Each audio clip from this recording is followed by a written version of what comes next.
A Kenyan man lost almost $5,000 and an Egyptian pilot lost his job. Let's find out why in today's Gone Viral with Jerry Owili in Nairobi.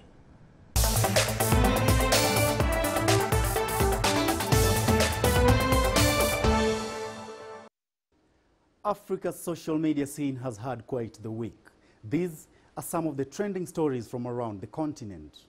A Kenyan man lost 500,000 shillings, that's about $5,000 after he failed to beat the deadline for exchanging old 1,000 shilling notes with new ones. Julius Odinga was now left holding worthless money after the Central Bank of Kenya demonetized the old notes. This has got a lot of Kenyans talking on social media, some blaming Odinga's woes on sheer ignorance, while others felt the central bank should give him a special clearance to exchange his old notes with valid ones.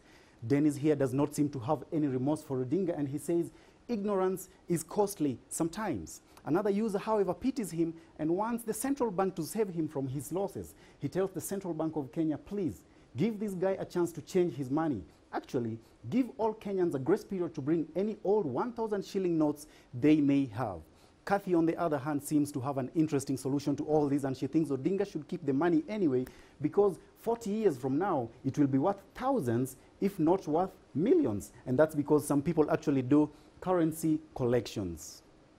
Moving on to Egypt now, a pilot found himself in trouble after allowing a celebrity passenger into the cockpit mid-flight. The unnamed pilot let Mohammed Ramadan, a renowned actor and musician, to take control of the plane for a short while. Ramadan went on to post the video on social media, from where it caught the attention of aviation authorities in the country. The pilot has since been banned for life.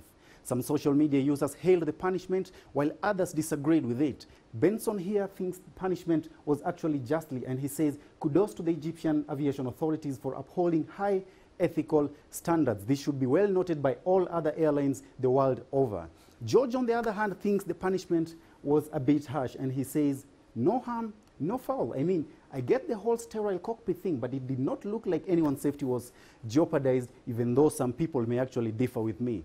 Moving on, we move to South Africa, where a team of road painters got a huge chunk of not so positive online publicity after misspelling a stop sign. Instead of S-T-O-P, the team painted S-O-T-P.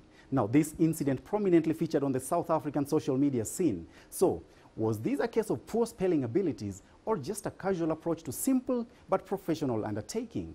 Well, Barry here is already looking beyond the spelling mistake, and he's giving a suggestion that the SOTP sign can actually be used to mean stop on time, please. Colin, on the other hand, doesn't see what the fuss is all about. He says, we all know one perfect English. That stop sign can actually be in an African language. Well, that's it from us today. Remember to join us for more trends next week, but in the meantime, interact with us on our social media platforms, Facebook, Twitter, Instagram, and YouTube at CGTN Africa. Now, let's hand over back to Beijing.